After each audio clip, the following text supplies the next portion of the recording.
Et donc oui, effectivement, ça fait quelques mois que je fais partie de la communauté Feel Good. Et donc aujourd'hui, on présente le sujet cultiver sa joie et sa santé mentale au travail.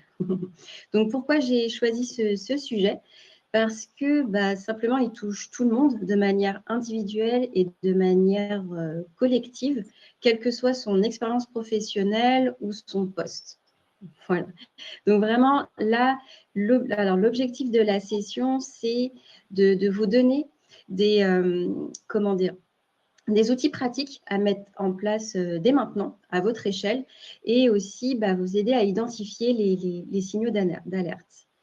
Et pour ça, j'ai fait appel à Léa Godzen. Donc, elle est intervenante extérieure et j'ai beaucoup aimé son approche parce qu'elle est bienveillante et j'ai adoré sa méthode que j'ai trouvée originale pour prendre soin de soi, voilà, et de sa santé mentale. Je te laisse te présenter, Léa. Super, merci. Et puis bonjour à tous.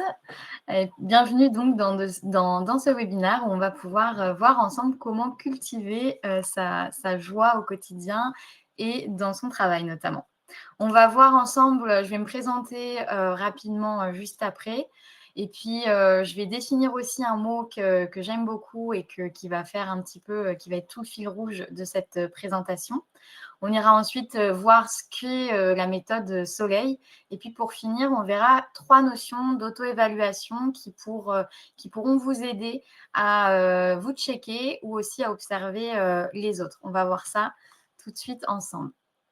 Donc, pour commencer, du coup, je me présente. Donc, je suis Léa Godezen. Je suis préventrice en santé mentale et je suis également créatrice d'un serious game, donc Solum, dont je vous en parlerai un petit peu à la fin de cette présentation. Mais en gros, c'est un peu le fil rouge aujourd'hui de ce webinaire. Solum représente pas mal... ça permet de parler de prévention santé mentale justement au travail. Donc, avant de commencer vraiment la présentation, je voulais vous raconter une petite anecdote puisque c'est vraiment finalement le fil rouge de comment j'en suis arrivée à créer cette méthode Soleil et finalement aussi à créer ce jeu sérieux. Donc, en fait, quand j'étais étudiante, il y a quelques années de ça, on m'appelait mes collègues de BTS me surnommaient le koala. Alors, je ne sais pas si vous connaissez une des caractéristiques, ou les caractéristiques du koala, mais l'une d'elles, en tout cas, c'est que quand on l'approche un petit peu trop et qu'il n'a pas envie d'être approché, il sort ses griffes et il peut être assez violent. Donc, je vous laisse imaginer l'état dans lequel je me trouvais à ce moment-là de ma vie. J'étais clairement dans une passe qui était compliquée dans ma vie. J'étais à fleur de peau et ça n'a fait qu'empirer aussi lorsque un manager d'un fast-food, quand j'ai voulu postuler pour un poste étudiant, m'a refusé le poste en me disant qu'il n'avait jamais vu une personne aussi négative que moi. Ça m'a mis une vraie claque. Mais ça m'a aussi permis de faire un vrai point de bascule puisque 1 an plus tard, en fait, dans un nouveau travail, on me surnommait le rayon de soleil de l'équipe. Et ça, en fait, ce constat, j'ai vraiment vécu de l'intérieur cette transition et je me suis rendu compte d'une chose essentielle, que notre état d'esprit peut tout changer à condition d'avoir les bons outils. C'est comme ça que plusieurs années plus tard, je suis devenue coach et ensuite préventrice en santé mentale et que j'ai créé Solum. Donc, c'est ce qu'on va voir aujourd'hui avec la méthode Soleil. Mais avant ça, j'aimerais pouvoir vous parler d'un mot qui est la joie. La joie, cette belle émotion qui est contagieuse, qui est agréable, qui est pétillante au quotidien et qui est propice en fait à nous emplir de joie. Tout est propice à nous emplir de joie au quotidien. Écouter le son des oiseaux, pouvoir ressentir le vent dans nos cheveux, le sourire d'un inconnu ou d'un collègue lors d'un petit échange. Ça va être un beau paysage. Enfin, tout est propice à la joie si on sait aller bien les repérer et bien les accrocher pour pouvoir les cultiver. Donc aujourd'hui, c'est ce qu'on va voir ensemble avec la méthode Soleil, c'est comment justement cultiver notre soleil intérieur et donc cultiver notre joie et donc prendre soin de notre santé mentale. Donc, on va commencer ensemble avec la lettre S pour stop. Faisons des pauses. J'ai envie de vous proposer un petit quiz. À chaque fois, il y aura un petit quiz. Si vous souhaitez répondre à la question, faire des pauses régulières améliore la concentration. Est-ce que c'est vrai ou faux à votre avis? Je vous laisse répondre dans le chat rapidement.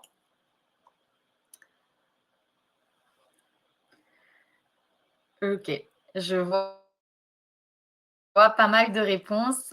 Effectivement, c'est vrai, elles permettent vraiment à notre cerveau de pouvoir récupérer efficacement, plus efficacement. 5-10 minutes ne serait-ce de pause, ça permet de stimuler notre corps, notre concentration. On dit souvent qu'on a une concentration de 45 minutes. Donc après 45 minutes, notre concentration commence à faiblir. Donc autant faire des petites pauses régulières pour maintenir ça. Et donc, ensuite, hop, on a différentes manières en fait de repérer les différents signaux d'alerte du fait qu'on a besoin d'une pause. On va avoir les signaux cognitifs, donc tout ce qui est cerveau, concentration, etc. Ça va être difficulté à se concentrer, la sensation de brouillard mental, les troubles de la mémoire, par exemple, les oublis fréquents, les confusions. Ça, c'est un signe que au bout d'un moment, en fait, notre cerveau n'est plus en capacité d'absorber tout ce qu'on est en train de faire. Donc, c'est un petit signe quand même qu'il est temps d'aller s'aérer, d'aller faire des pauses. On va voir ensemble quel genre de pause on peut faire ensuite. Mais on a aussi tout ce qui est au niveau émotionnel, donc tout ce qui est humeur, ressenti.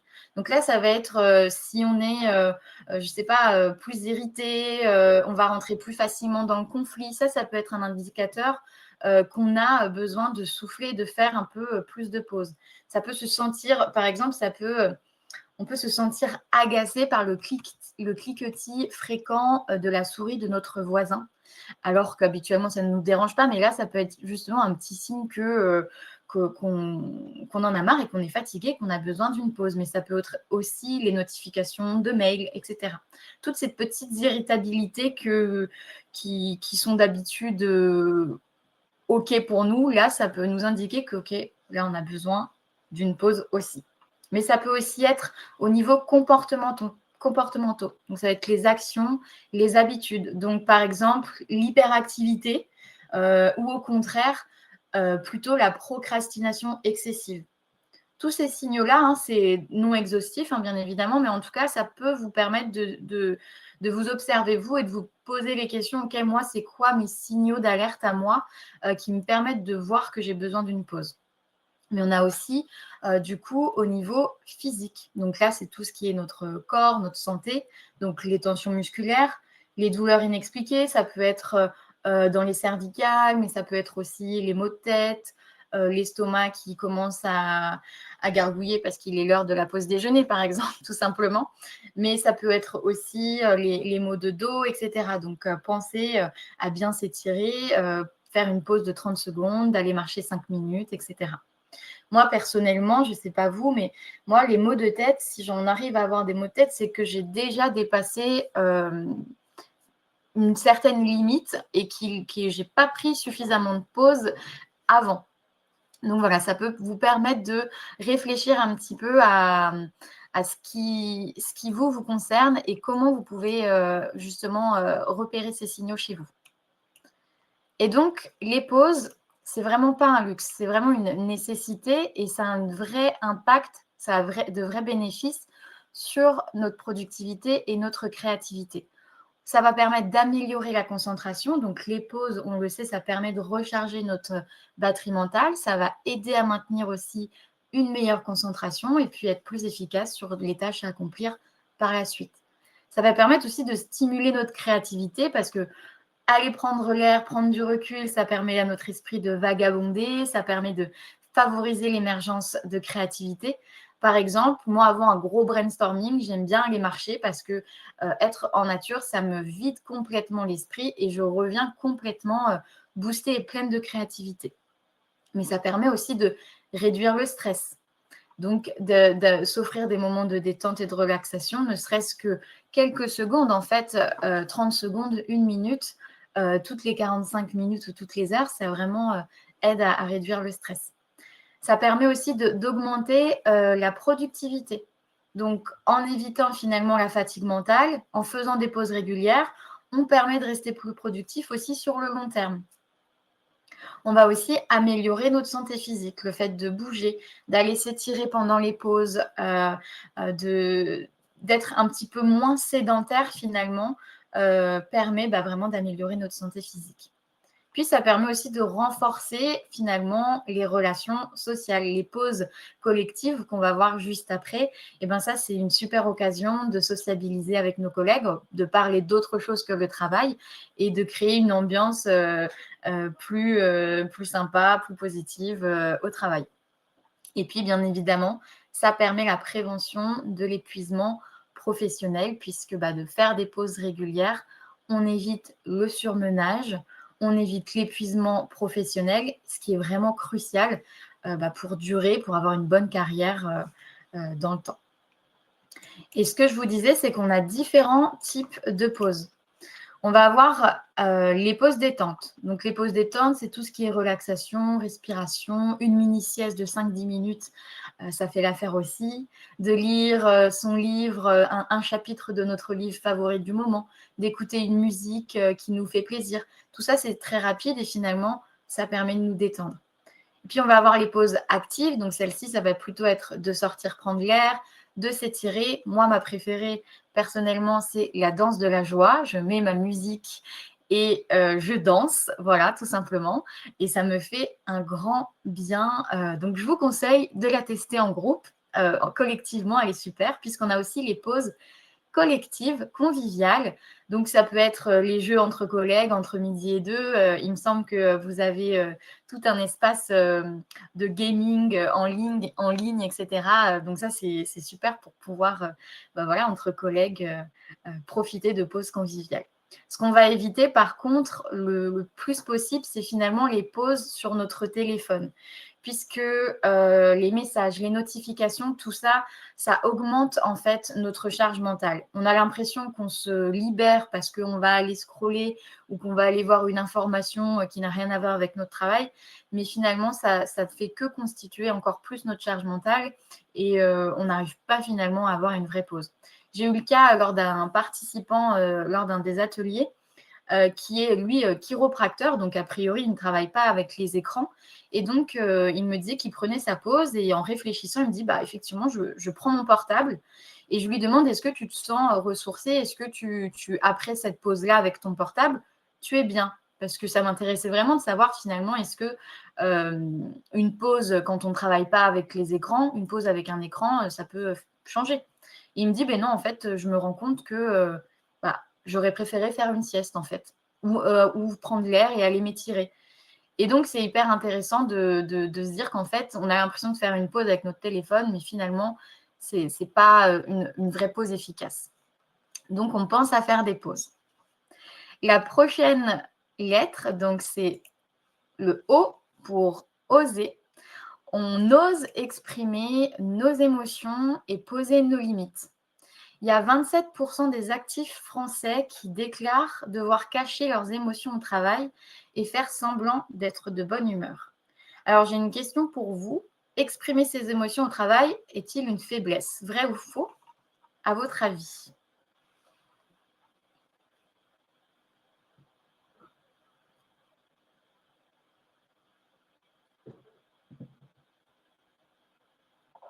Ah, c'est mitigé. Intéressant. Et alors, la réponse, elle va être fausse, mais je vois bien qu'il y a des vrais. Donc, en fait, c'est plutôt une force d'exprimer ses émotions au travail parce que, alors, tout dépend du contexte, effectivement, tout dépend à qui on va aller l'exprimer. Mais de pouvoir oser exprimer ses émotions, ça permet de favoriser la communication, ça crée vraiment un lien de confiance et de bienveillance en fait au sein de l'entreprise. Donc bien évidemment, il faut choisir la personne à qui on va aller s'exprimer, on ne va pas aller et le contexte aussi, mais en tout cas, ça favorise vraiment le lien de confiance et la bienveillance en fait dans les équipes. Ça permet d'enlever un petit peu ce masque social qu'on se met tous et a fortiori, au fur et à mesure du temps, vraiment, il y a une vraie plus-value justement sur notre santé mentale puisque on exprime ce qu'on ressent. Ça ne veut pas dire qu'on va étaler notre vie privée, par exemple, si c'est une émotion ou si c'est quelque chose qui nous contrarie dans notre vie privée. Mais ça peut simplement être aujourd'hui de dire à notre collègue, bon, au lieu de répondre à la fameuse question, ça va, oui, alors qu'en fait, ça ne va pas, de simplement dire, non, aujourd'hui, ça ne va pas. Mais je n'ai pas envie de m'exposer, mais juste, ça ne va pas et sache-le. Voilà, ça peut tout simplement être ça. Et au moins, ça permet de reposer le cadre. OK, on est tous humains, on a tous des émotions aujourd'hui et on est tous capables d'accepter aussi qu'en face de nous, notre collègue ne va pas forcément bien, qui n'a pas forcément envie d'en parler à ce moment-là. Mais c'est important de pouvoir l'exprimer. Quels vont être, par exemple, les signes d'émotions qui vont se refouler? On va avoir différentes choses. L'irritabilité fréquente, la fatigue émotionnelle, puisque de garder des émotions en soi, ça se cristallise. Au bout d'un moment, on a la cocotte minute et ça nous fatigue. Et puis après, la cocotte minute, elle va exploser, on ne sait pas quand. Mais il y a aussi la rumination, les pensées envahissantes. Il va y avoir aussi la difficulté à se motiver. Mais ça peut aussi être le sentiment de vide, d'inutilité, l'évitement social, l'isolement. Mais aussi les troubles digestifs, les ballonnements, les nausées, la perte ou la prise de poids, par exemple. Donc tout ça, en fait, c'est des choses qui peuvent être pour vous, personnellement, des signes qu'il y a quelque chose en vous qui n'est pas digéré ou qui n'a pas été exprimé. Donc du coup, il se manifeste autrement. Mais ça peut être aussi utile d'observer chez vos collègues que, par exemple, un collègue qui a l'habitude de faire toutes les pauses déj avec vous et avec l'équipe et qui, là, depuis plusieurs jours, est plutôt dans l'isolement et va plutôt manger dans un petit coin, etc. Ça peut être un indicateur aussi de votre côté de vous dire, tiens, il y a quelque chose qui semble ne pas aller bien. Puisque il est isolé depuis quelques jours, est-ce que je n'irai pas amorcer la conversation et pour savoir un petit peu pourquoi il s'isole et s'il a envie d'en parler ou si vous pouvez l'aider à ce moment-là. Je ne vais pas pouvoir rentrer dans les détails exactement de comment on peut approcher son collègue, etc. Mais on verra au fur et à mesure des petites choses quand même. Il va y avoir différentes manières, justement, d'exprimer ses émotions, de poser ses limites aussi. Ça va être par exemple, noter chaque jour une émotion ressentie et pourquoi. Ça, c'est personnel, mais ça permet vraiment de mieux se comprendre finalement et d'exprimer plus facilement, en fait, à la suite, nos ressentis. Donc ça, c'est vraiment des exercices personnels que vous pouvez faire au quotidien. Ça va être aussi de transformer les reproches en phrases positives avec je. Par exemple, on est en réunion et on ne vous écoute pas. On n'a pas le temps de vous écouter, mais vous avez vraiment quelque chose d'important à dire par rapport à cette réunion. Au lieu de dire, bon, personne m'écoute, là, j'aimerais vraiment qu'on m'écoute, c'est vraiment remettre à je. J'aimerais être entendue sur ce point, c'est important pour moi. Et c'est vraiment de remettre le contexte à je, de manière positive et de dire, voilà, j'aimerais être entendue sur ce point. Donc, faire ces exercices de transformer des phrases comme ça pour vous aider à mieux communiquer, à mieux exprimer ce que vous avez à dire. Ça peut être aussi, là, c'est plutôt collectif, ou durant le début d'une réunion, par exemple, pour un peu désamorcer comme un brise-glace, de chacun exprimer son émotion du moment. Mais juste, voilà, dire aujourd'hui, moi, par exemple, aujourd'hui, si je dois dire un mot, c'est soleil. Je suis joie et ça me fait plaisir d'être là dans cette présentation. Donc, ça va être soleil. Peut-être que demain, ça va être, je ne sais pas, batterie faible parce que je me sens fatiguée. Mais voilà, c'est un petit exercice collectif qui permet d'amorcer et quand même d'exprimer ses émotions. Mais ça va être aussi par rapport à vos collègues, etc. Si vous voyez un collègue, vous avez repéré des signaux d'alerte qui vous paraissent importants de repérer, enfin que vous avez repéré, il faut toujours essayer de choisir le bon moment le bon endroit pour aller voir votre collègue, que ce soit vous pour exprimer ou aller demander à votre collègue s'il y a quelque chose qui ne va pas. D'utiliser toujours aussi au plus la communication bienveillante, non violente. De toujours aussi se demander est-ce que je suis capable aujourd'hui d'aller voir mon collègue qui n'a pas l'air d'aller bien et d'entendre ce qu'il a à me dire. Donc, se checker aussi personnellement sur son échelle de disponibilité. D'être à l'écoute le plus possible finalement et d'observer ses collègues et ses collaborateurs. Ça, c'est une chose qui est importante puisque c'est aussi dans la loi, en fait, au travail, on a les entreprises qui doivent être attentifs à leurs salariés et à leur bien-être, mais il y a aussi les salariés qui doivent être attentifs à leur santé mentale et physique, mais aussi celle de leurs collègues. Donc, c'est aussi important de pouvoir observer et comprendre un petit peu chacun. Alors, n'hésitez pas, hein, si vous avez des questions, on y répondra à la fin. Mais là, on va passer donc du coup à la lettre L de soleil pour lumière. Lumière, c'est mettre en lumière justement les points positifs et agréables dans son travail. Petite question vrai ou faux, voir le positif. Est-ce que pour vous, c'est ignorer les problèmes? Vrai ou faux?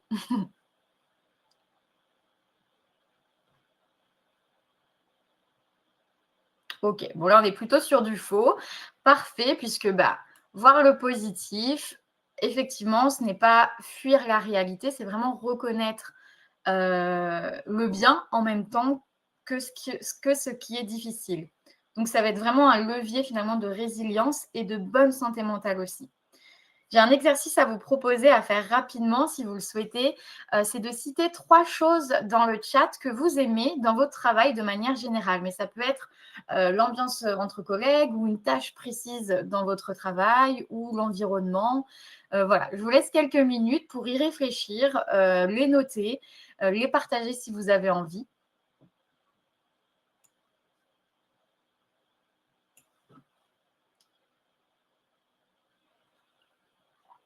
Pareil pour ceux qui regarderont en replay, vous pourrez faire cet exercice.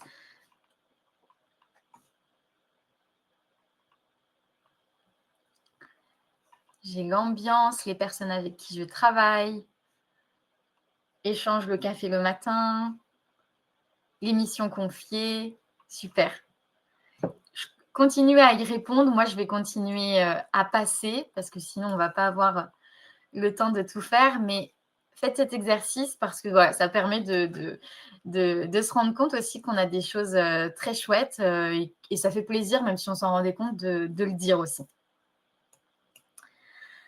Donc, là, ça va être quoi les signes qu'on perd du sens dans notre travail, par exemple? On va avoir l'ennui permanent. On va avoir le fait de moins s'investir personnellement, la sensation d'inutilité, les indécisions, par exemple, la difficulté à faire des choix. Mais ça va être aussi le fait de moins s'engager dans les projets ou les réunions. Mais ça va être aussi les troubles du sommeil, le fait d'avoir des insomnies, un sommeil non réparateur, des réveils fréquents la nuit alors qu'habituellement, ce n'est pas le cas. Ça peut être un indicateur qu'il y a quelque chose qui nous perturbe. Alors, ce n'est pas nécessairement sur le fait qu'on perd du sens dans son travail, mais en tout cas, ça fait partie des signes que ça peut être justement lié à notre travail et lié à notre satisfaction au travail. Donc, s'observer et savoir un petit peu justement reconnaître, ok, ce signe-là, à quoi il correspond et où est-ce qu'il va. Puisque notre corps et notre mental, il a des réactions, il se passe des choses, c'est qu'il y a quelque chose qui se passe à l'extérieur et c'est une réaction de notre corps ou de notre mental suite à ça. Donc, c'est important de pouvoir s'en rendre compte. Et donc, comment on peut retrouver du sens, justement, ou marquer les points positifs dans notre travail? eh bien, ça va être d'identifier ce qui nous plaît dans nos missions. Donc là, par exemple, l'exercice qu'on vient de faire, citer 3 choses régulièrement, je ne sais pas, faire un petit bilan chaque semaine ou chaque mois ou lors d'un début de réunion. Ça peut être aussi un exercice de citer ces 3 choses-là, et ça peut changer au fur et à mesure. Donc ça, c'est important de pouvoir le cultiver.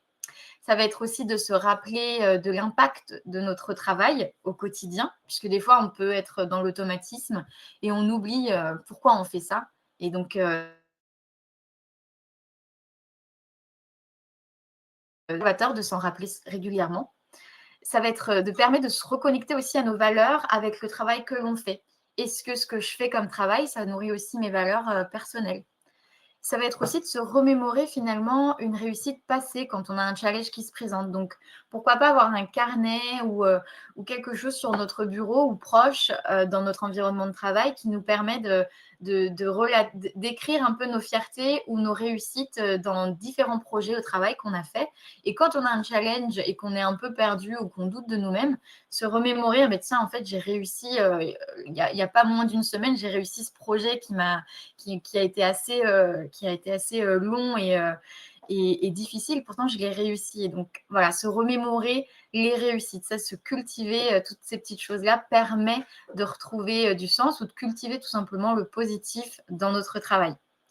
Mais ça va être aussi envoyer, par exemple, un message de remerciement à un collègue. Donc, créer vraiment une dynamique de reconnaissance, de gratitude envers nos collègues. Tout ça, ça permet de cultiver cette joie finalement au travail. Et puis d'identifier ce qui nous plaît tout simplement dans nos missions. Mais ça, je l'avais dit juste au début. Allez, on passe du coup à la lettre E. Ah, je vois les calculs, les réunions en anglais, les croissants. Super. Trop bien. La lettre E pour entourage et environnement optimisme. On a 80% des Français qui ressentent des symptômes quotidiens de stress, d'anxiété et de dépression. Alors, j'ai une question du coup, vrai ou faux par exemple, le travail réduit forcément le stress. Est-ce que pour vous c'est vrai ou est-ce que pour vous c'est faux?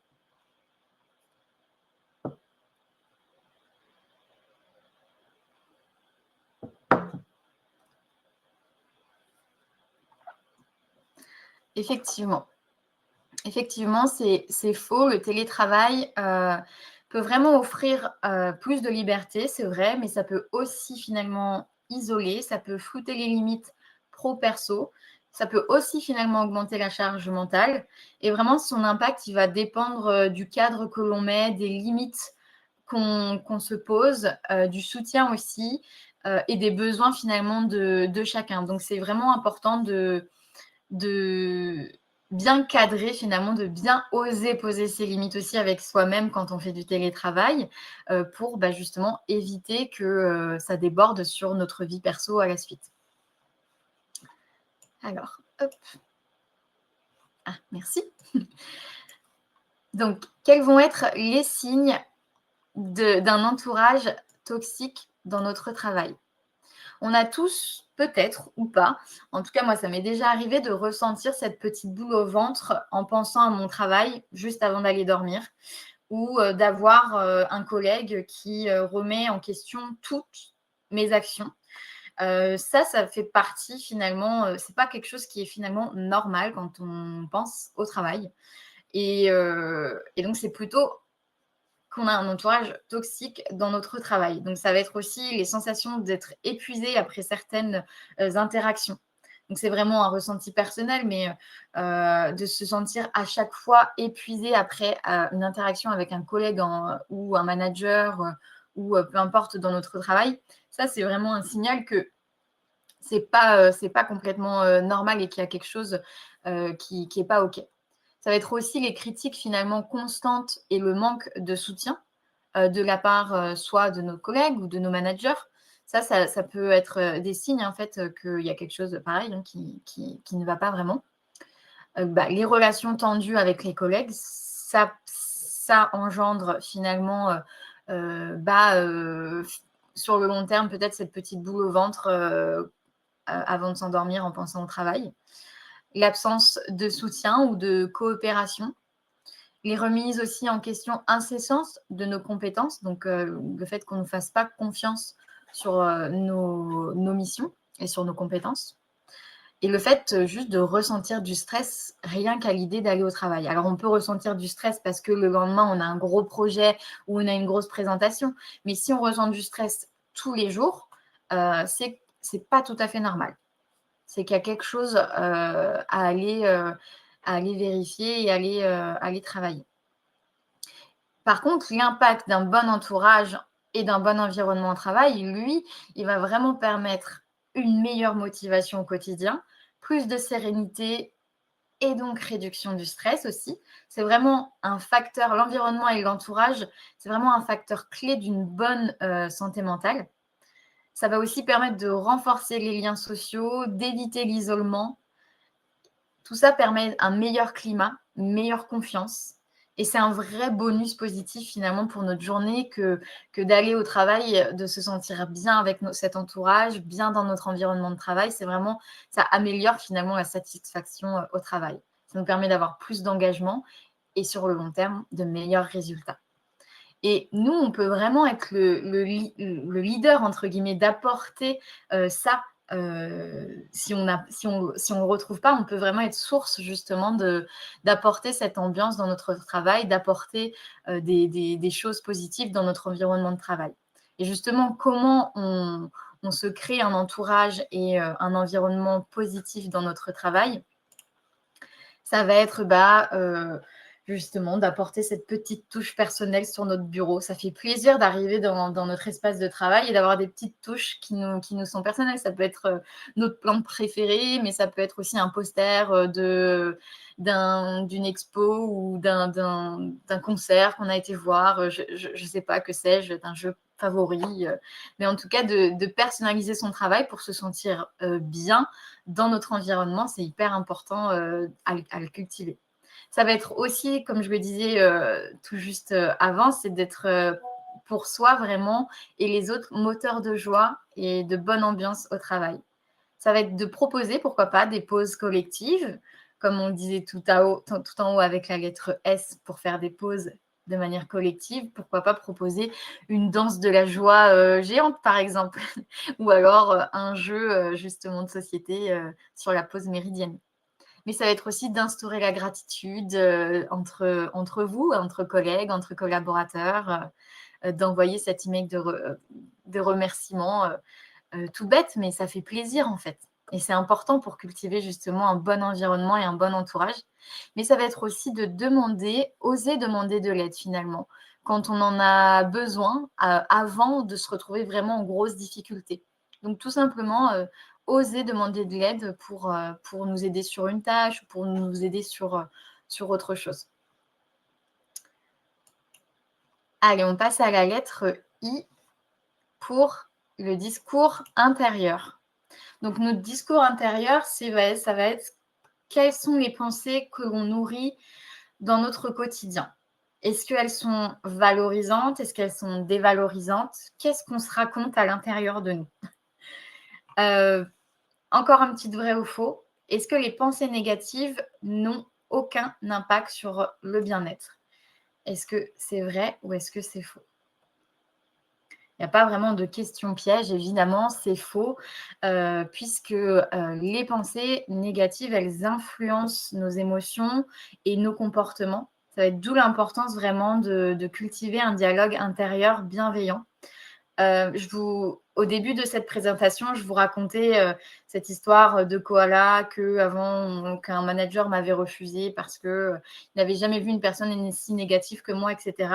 Et que je suis passée de rayon de soleil ensuite, 1 an après. Mais ça, c'est parce que j'ai vraiment fait un travail assez incroyable et que j'ai continué ensuite, par la suite, à me lancer. Ça a vraiment été un game changer finalement, parce que je me lançais des défis joie au quotidien pour justement améliorer ce discours intérieur que j'avais qui était très dévalorisant. Donc, je me lançais des défis. Je me demandais, est-ce que tiens, aujourd'hui, je vais essayer d'être dans le non-jugement, mais de tout.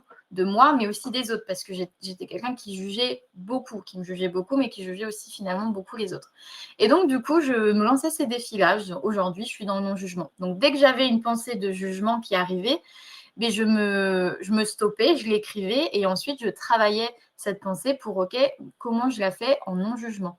Par exemple, à l'époque, enfin voilà, il y a une quinzaine d'années, c'était je jugeais la tenue d'une personne dans la rue et je me stoppais, je me disais, non, en fait, pourquoi je juge cette personne? Elle s'habille comme elle veut et elle a bien raison. Et en fait, peut-être que en fait, finalement, j'adore cette idée qu'elle mette cette tenue parce que ça lui plaît et c'est génial, en fait. Et en fait, je tournais toutes mes pensées, finalement, qui étaient jugeantes en des pensées complètement non jugeantes. Et en fait, ça me motivait, ça me mettait de la gratitude. Et enfin voilà, je me lançais des défis joie sur différentes choses pour justement cultiver et avoir un discours intérieur qui soit plus bienveillant, que ce soit envers moi-même, mais aussi envers les autres.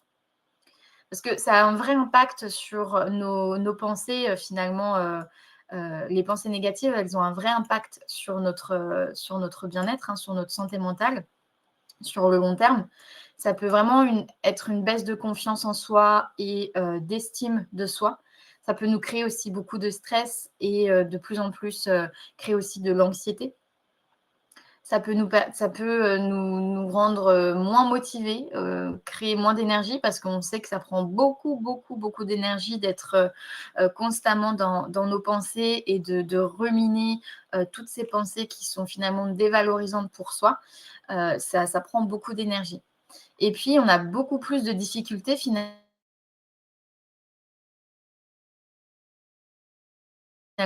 du quotidien dont je vous parlais tout à l'heure.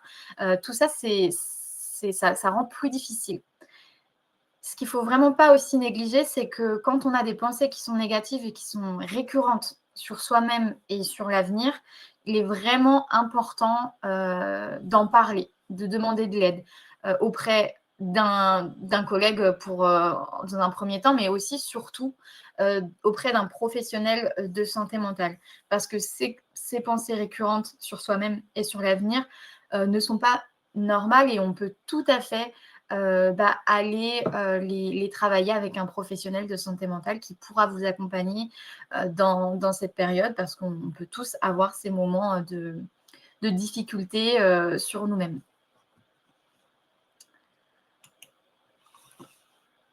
Et puis par contre, avoir un discours bienveillant, un discours intérieur qui soit valorisant pour nous, ça a des vrais bienfaits puisque sur le long terme, eh ben, on a plus de sérénité, on ressent plus d'assurance, on cultive une estime de soi, on a une meilleure résilience aussi face aux difficultés, plus de motivation au quotidien. On a une meilleure valorisation de soi et des autres, on cultive notre état d'esprit finalement au quotidien et ça fait du bien, ce qui permet d'avoir plus de facilité à repérer ses petites joies, à repérer ses petits bonheurs, ses petits plaisirs et c'est hyper important. Ça permet aussi d'avoir une meilleure communication, que ce soit en fait envers soi ou envers les autres. Donc c'est finalement hyper important aussi de penser à son discours intérieur quand on pense à la joie au travail et à la bonne santé au travail. Et donc, comment on peut transformer son dialogue intérieur quand on sent qu'on est souvent dans la dévalorisation de soi ou des autres? Eh bien, ça va être par exemple remplacer, on a peut-être tous émis ces pensées de «je suis nul». Ça peut être tout simplement transformer cette phrase par «OK», ça peut être déjà oui, OK, je suis nulle, mais sur quel domaine? Parce que je ne suis pas nulle dans toute ma globalité. Là, je l'ai dit sur quel domaine, parce que j'ai loupé, je ne sais pas, une petite mission, une petite tâche ou un step dans ma journée de travail et donc je me suis dit que que j'étais nulle. Bah, déjà, on peut remettre le contexte et se dire: «OK, je suis nulle parce que j'ai raté ça là, cette petite étape. OK, déjà je ne suis pas nulle partout, je suis nulle que sur ça aujourd'hui et je me sens nulle que sur ça aujourd'hui. Demain, ça va être autrement». Et on peut se dire aussi, OK, je vais apprendre, je vais voir comment je vais pouvoir améliorer cette tâche pour progresser. Et je peux aller demander de l'aide, par exemple, à un collègue qui pourrait m'aider à mieux réaliser cette tâche. Exemple.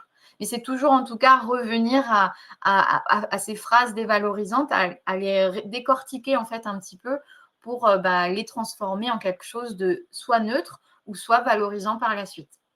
Mais ça va être aussi de prendre conscience finalement de ses fiertés et de nos réussites. Ça, c'est hyper important de cultiver ça au quotidien puisque ça permet vraiment de transformer au fur et à mesure, sur le long terme, notre discours intérieur et donc notre estime de soi et notre bien-être aussi personnel.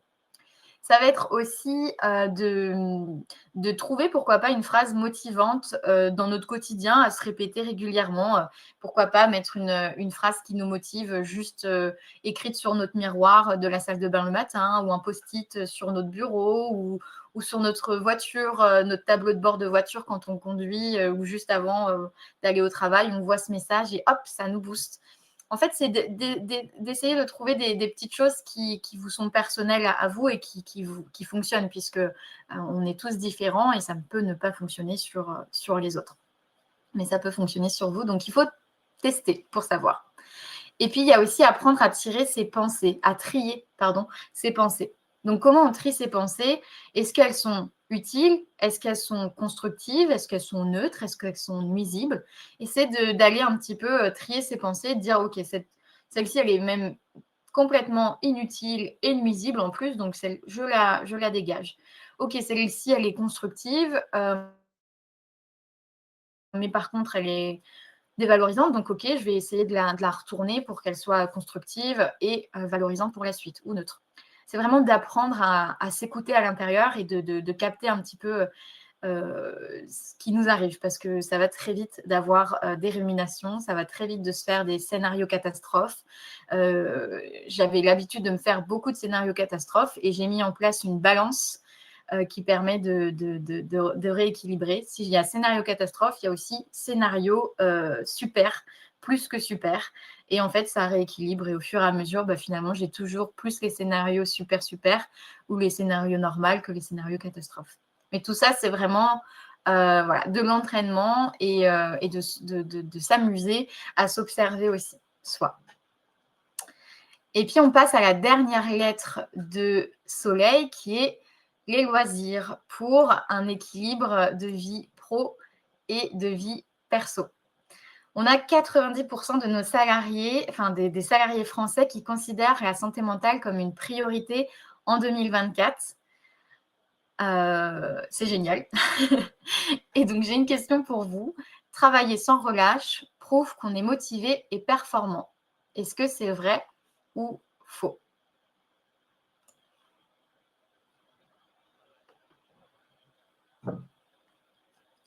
Effectivement. Effectivement, c'est faux. Se surmener mène souvent à l'épuisement et on l'a vu tout au long de ce webinaire. Ça nous épuise et finalement, ça crée finalement une baisse de productivité sur le long terme. Donc, voilà. Donc, c'est faux. Il faut vraiment essayer de trouver cet équilibre vie pro, vie perso. Et ce qu'on va voir ensemble, c'est justement les signes un peu de déséquilibre dans notre vie pro et notre vie perso. Le fait de se sentir constamment épuisé.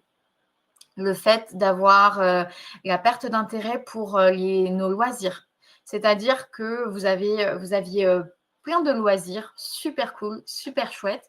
Et petit à petit, vous en éliminez et au fur et à mesure, vous avez même la flemme, vous n'avez plus l'énergie après le travail d'aller faire cette activité qui, jusqu'à encore quelques semaines, vous plaisait et vous faisait vraiment du bien.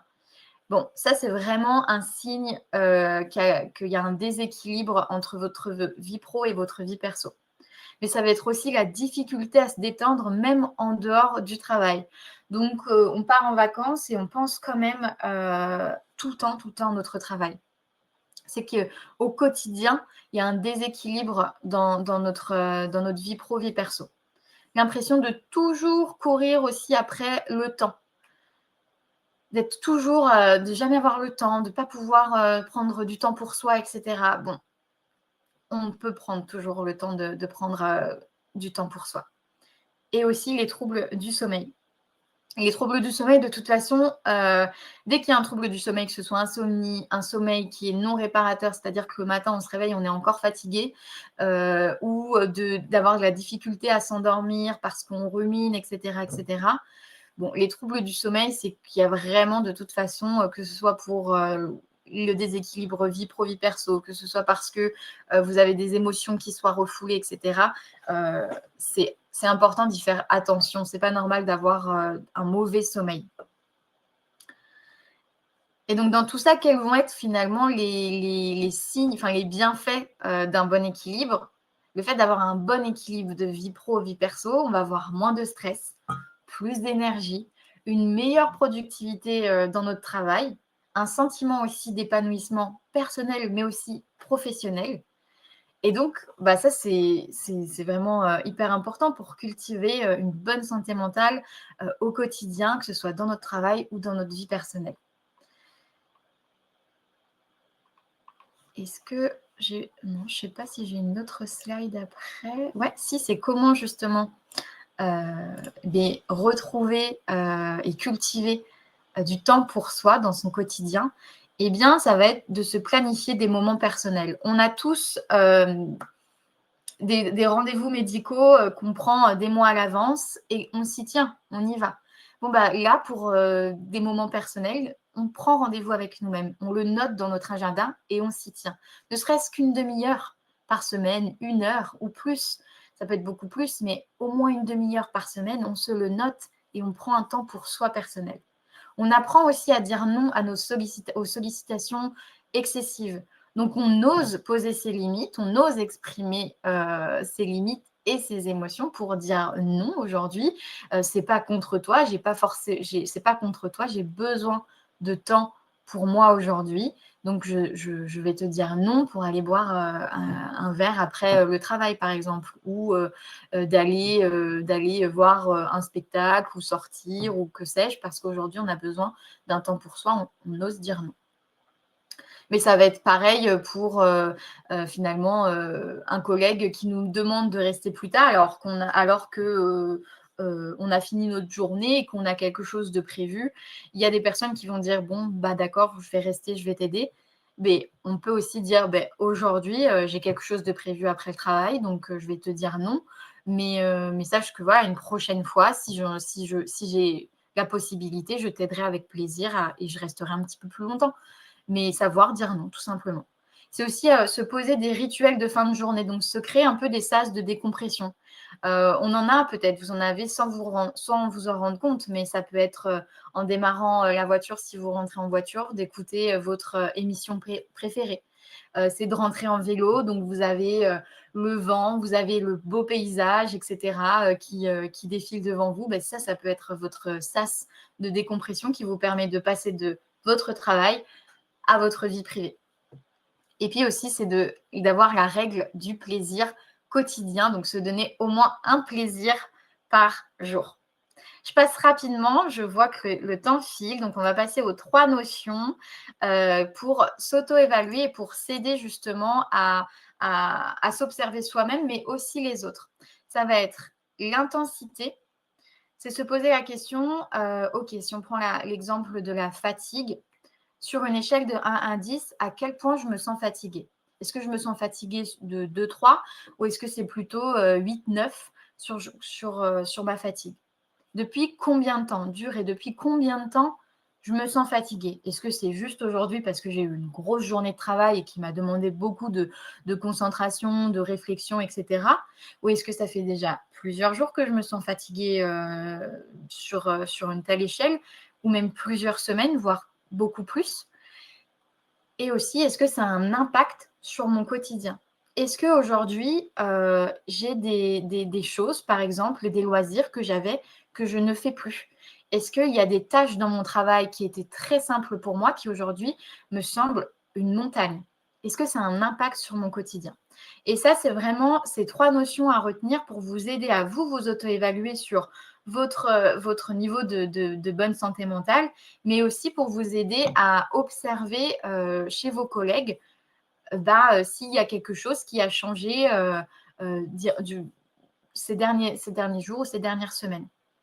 Je vais pas pouvoir vous en parler aujourd'hui, mais la santé mentale, c'est un continuum. Donc, on est des fois un petit peu bas, des fois on est haut. On n'est jamais toujours sur la même ligne. C'est vraiment un continuum et ça avance, ça permet de passer des fois à des moments où on est super bien, des fois des moments où on est on est moins bien. L'idée, c'est de toujours cultiver finalement une bonne santé mentale, de faire tous ces exercices, toutes ces choses, de se rappeler de soleil, de cultiver notre soleil dans notre tête et dans nos cœurs, justement, pour avoir une bonne santé mentale au quotidien. Parce que de ne pas cultiver toutes ces choses-là, finalement, après, ça peut créer de la fatigue mentale, de la fatigue émotionnelle, différentes fatigues qui peuvent, si elles ne sont pas prises bien en charge, peuvent devenir des troubles psychiques et bien plus. Donc, il faut vraiment au quotidien prendre le temps de cultiver notre soleil finalement intérieur. Voilà. Donc, on se rappelle rapidement, soleil, stop, on fait des pauses, on ose exprimer ses émotions. Et ses limites. Soleil, pardon, lumière. On met en lumière nos différents points positifs dans notre quotidien, dans notre travail, mais aussi dans notre quotidien. Intérieur, environnement et entourage, donc positif. Donc on cultive notre entourage et notre environnement. Intérieur, on cultive un discours intérieur qui nous est agréable, valorisant et positif. Et loisir, pour elle, de soleil, on prend du temps pour soi. Voilà. Et rapidement, avant de répondre à vos questions, je vous ai parlé tout au début donc, de Solum que vous voyez depuis tout à l'heure derrière moi. C'est un jeu sérieux pour justement libérer la parole sur la santé mentale en entreprise que j'ai créé tout récemment. Donc, si vous voulez suivre l'aventure de Solum, eh bien, vous pouvez me retrouver sur LinkedIn ou Instagram. Et donc, je vais pouvoir répondre maintenant à vos questions. En tout cas, merci de votre écoute. J'espère que vous allez pouvoir repartir avec 2-3 clés à mettre tout de suite en application aujourd'hui, par exemple, avec une belle pause ou avec un beau sas de décompression à la fin. Voilà.